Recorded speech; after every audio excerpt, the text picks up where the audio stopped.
80 ಪೀಪಲ್ಗೆ weekend ಆದ್ರೆ ಏನಾಗತ್ತೆ ಗೊತ್ತಿಲ್ಲ.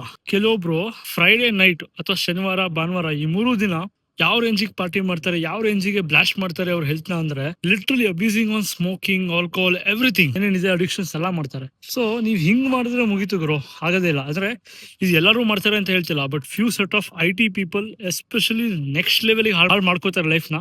ಇದೇ ರೀತಿ ಮಾಡ್ತಾ ಹೋದ್ರೆ ಮುಗೀತು, ನಿಮಗೆ ದುಡ್ಡು ಸ್ಯಾಲರಿನೂ ಬರುತ್ತೆ, ಅದೇ ರೀತಿ ನೀವು ಹಾಸ್ಪಿಟ್ಲಿಗೆ ದೊಡ್ಡ ದೊಡ್ಡ ಅಮೌಂಟ್ ಅಲ್ಲಿ ನೀವು ಬಿಲ್ ಪೇ ಮಾಡ್ತೀರಾ. ಸೊ ಪ್ಲೀಸ್, ನಿಮಗೆ ಏನಾದ್ರೂ ಮಿಸ್ಕನ್ಸೆಪ್ಷನ್ ಇದ್ರೆ, ಆಲ್ಕೋಹಾಲ್ ತಗೊಂಡ್ರೆ ಅಥವಾ ನಿಮ್ಗೆ ಏನಾದ್ರು ಅಡಿಕ್ಷನ್ ನಿಮ್ದು ಫುಲ್ಫಿಲ್ ಮಾಡಿದ್ರೆ ನಿದ್ದೆ ಬರುತ್ತೆ, ಪೀಸ್ ಆಫ್ ಮೈಂಡ್ ಸಿಗುತ್ತೆ, ಮಾಡಿ ಮಜಾ ಮಾಡಿ ಲೈಫ್ ನ, ಆಯ್ತಾ? ಬಟ್ ಒಂದು ಲಿಮಿಟ್ ಇರ್ಲಿ, ಆ ಲಿಮಿಟ್ ದಾಟ್ ಹೋಗ್ಬೇಡಿ. ಆ ಲಿಮಿಟ್ ದಾಟ್ ಹೋದ್ರೆ ಅದಕ್ಕೂ ಮರ್ಯಾದೆ ಇರಲ್ಲ, ನಿಮಗೂ ಮರ್ಯಾದೆ ಇರಲ್ಲ. ಸೊ ಕಂಟ್ರೋಲ್ ಇರಲಿ ಸ್ವಲ್ಪ, ನೀವು ಮನುಷ್ಯರಾದ್ಮೇಲೆ ಸ್ವಲ್ಪ ಕಂಟ್ರೋಲ್ ಇಟ್ಕೊಂಡ್ ಮಾಡ್ರಪ್ಪ. ಅದು ಏನದು ವೀಕೆಂಡ್ ಬಂದ ತಕ್ಷಣ ಹಂಗೆ ಪಾರ್ಟಿ ಪಾರ್ಟಿ ಪಾರ್ಟಿ ಪಾರ್ಟಿ, ಯಪ್ಪ ನನಗಂತೂ ಕೇಳಿ ಯಾವ ರೇಂಜಿಗೆ ತಲೆ ಕೆಟ್ಟಿದೆ ಅಂದ್ರೆ, ಈ IT ಪೀಪಲ್ ಹಿಂಗೇನಾ ಅಥವಾ ಕೆಲವೊಂದ್ ಸೆಟ್ ಆಫ್ ಪೀಪಲ್ ಹಿಂಗೇನಾ ಅಂತ ಗೊತ್ತಾಗಲ್ಲ. ತುಂಬಾ ಅಂದ್ರೆ ತುಂಬಾನೇ ಫ್ರೀಕ್ಸ್ ಇದಾರೆ, ಕಂಟ್ರೋಲೇ ಇಲ್ಲ, ಹದ್ ಮೀರ್ ಹೋಗ್ಬಿಟ್ಟಿದ್ದಾರೆ. All I am telling is, ನಿಮ್ಗೆ ಏನಾದ್ರು ಅಡಿಕ್ಷನ್ಸ್ ಮಾಡಿದ್ರೆ, ಅಬೂಸ್ ಮಾಡಿದ್ರೆ ಅಥವಾ ಸ್ಮೋಕ್ ಮಾಡಿದ್ರೆ ನಶಾ ಸಿಗತ್ತೆ ಅಥವಾ ನಿದ್ದೆ ಬರುತ್ತೆ ಅಂತಿದ್ರೆ, ನನ್ ಅಡ್ವೈಸ್ ಏನು ಅಂದ್ರೆ, ಯಾವ್ದಾರ ಒಂದು ಸ್ಪೋರ್ಟ್ಸ್ ಅಡಿಕ್ಟ್ ಆಗಿ, ಬ್ಯಾಡ್ಮಿಂಟನ್, ಫುಟ್ಬಾಲ್ ಅಥವಾ ಎನಿ ಔಟ್ಡೋರ್ ಗೇಮ್ಸ್, ಅಥವಾ ಸಿಂಪಲ್ ವಾಕ್ ಹೋಗ್ರಿ.